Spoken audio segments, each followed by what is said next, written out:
Good morning, students. Today I am going to start episode 5 of chapter number 8, class 8, mathematics. Chapter name is comparing quantities.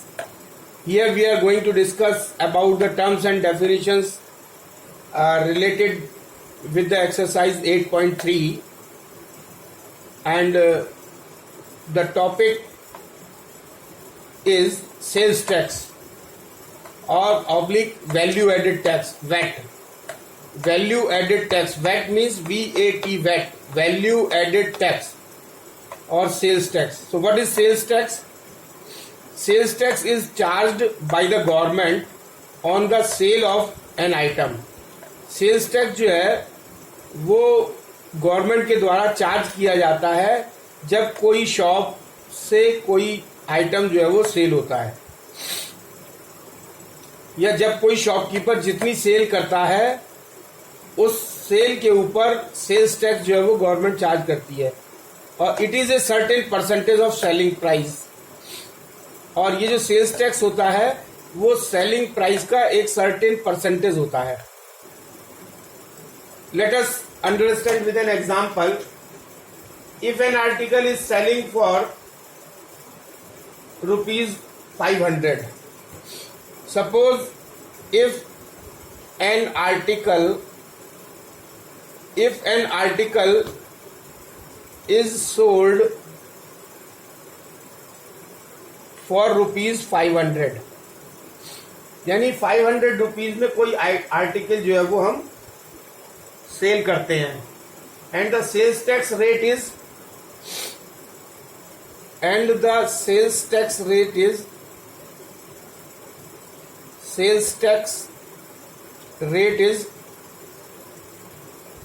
7%। और अगर sales tax का क्या rate है, rate of percentage क्या है, 7%, यानी sales tax जो है वो हमको 7% जो है वो गवर्नमेंट को अदा करना है। किस पे? जो हमारी सेलिंग प्राइस 500 रुपीज है। Then to find the bill amount of the article, तो अगर हमको then to find out the bill amount, तो bill amount क्या बनेगा? bill amount of article,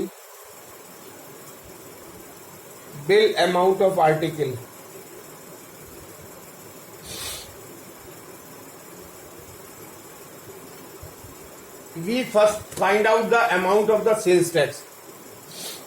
क्या करेंगे हम? सबसे पहले सेल्स टैक्स की अमाउंट निकालेंगे। we first find out the amount of sales tax and then add it to the sale price, and then add it to the sale price, और sale price में उसको ऐड कर देंगे। तो ये जो एग्जांपल है, तो सेल्स टैक्स जो है वो जो सेल हमारी कितनी हुई, सेल हमारी हुई रुपीज 500 की, और हमारा सेल्स टैक्स कितना परसेंटेज है, 7%। तो 7% पहले तो सेल्स टैक्स निकालेंगे, हमारा है कितना, तो सेल्स टैक्स हमारा हो गया 7% का मतलब 7/100, और किस पे निकालना है, सेलिंग प्राइस, टोटल सेल पे। टोटल सेल हुई है 500 की, तो दिस विल बी कैंसिल, 100 5 का 500 and 5 into 7 is equal to 35 rupees. तो सेल्स टैक्स हमारा आया 35 रुपीज। और तो बिल अमाउंट क्या बनेगा? बिल अमाउंट जो बनेगा उसमें जो हमारा सेलिंग है जितने रुपीज की, उसमें इसको ऐड कर देंगे। तो bill amount will be 500 plus 35 is equal to rupees 535। So this will be the bill amount. So this means the buyer will pay rupees 535। इसका मतलब बायर को कितना पे करना पड़ेगा? Buyer will pay rupees 535 to the shopkeeper for the article।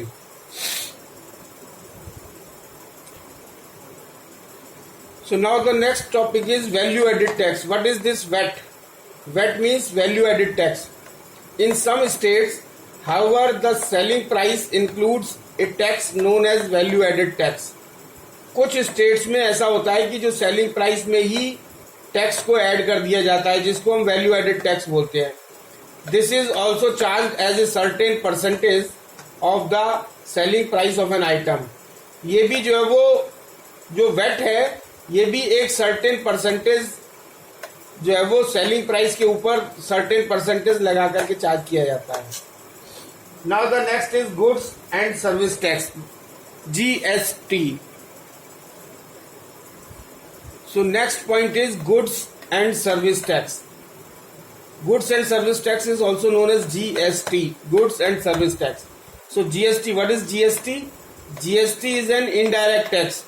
तो ये जो GST है ये एक indirect tax है, levied on the supply of goods and services. और ये जो GST लगाई जाती है वो किस पे लगाई जाती है? गुड्स पे लगाई जाती है और सर्विसेज, जो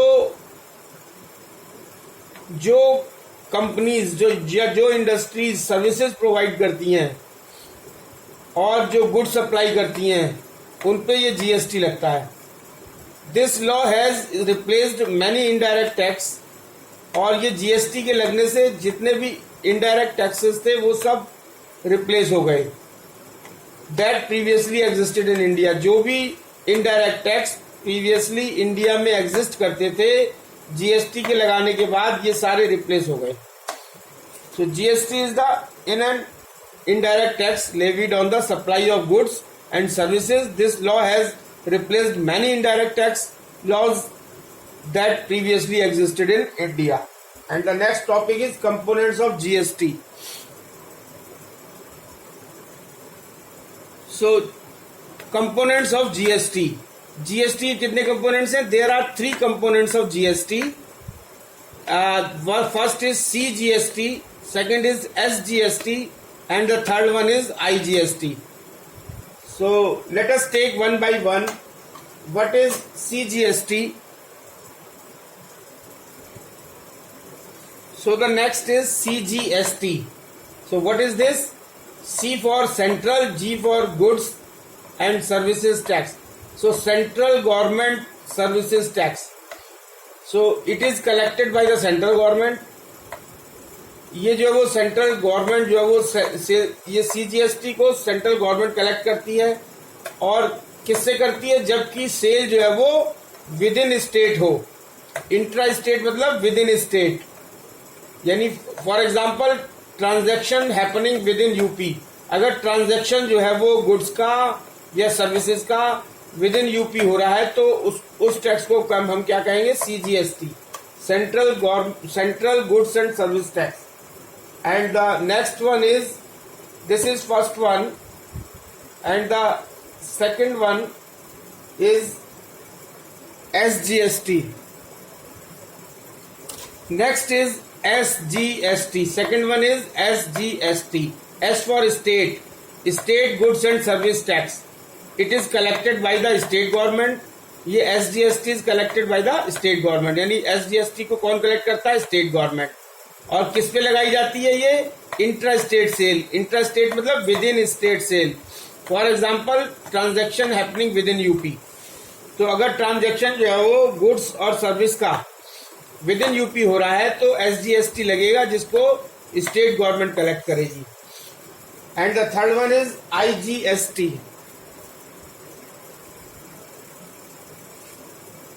so third one is IGST. I for interstate. So IGST, goods and service tax. It is collected by the central government. ये किससे कौन कलेक्ट करता है इसको? IGST को central government.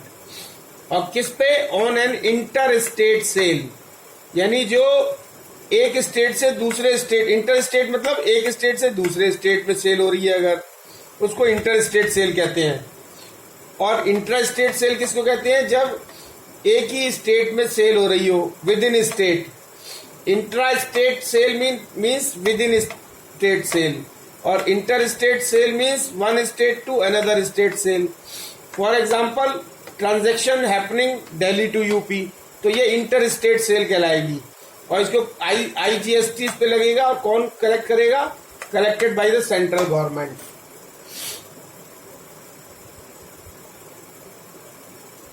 So now let us understand with the following chart. ये जो CGST, SGST और IGST को we will understand with the following chart. So this is transaction, this is tax and this is share. कौन कौन इसको, इस tax को कौन कौन शेयर करता है? तो sale within your state, अगर स्टेट के अंदर ही अगर सेल हो रही है तो उस पर 2 टैक्स लगेंगे, एक CGST और एक SGST। और जो रेवेन्यू होगा, रेवेन्यू जो इसका जो रेवेन्यू होगा CGST और SGST का revenue will be shared equally between central government and the state government. और अगर सेल टू अनदर स्टेट, अगर एक स्टेट से दूसरे स्टेट में सेल हो रही है तो IGST टैक्स लगेगा। और ये there will only be one type of tax, central, in case of inter-state sale. The center will then share the IGST revenue based on the destination of goods, और goods के destination के base पर जो है वो centre IGST को revenue को collect करेगा। So this is all about the topic, this is end of the session. Thank you very much.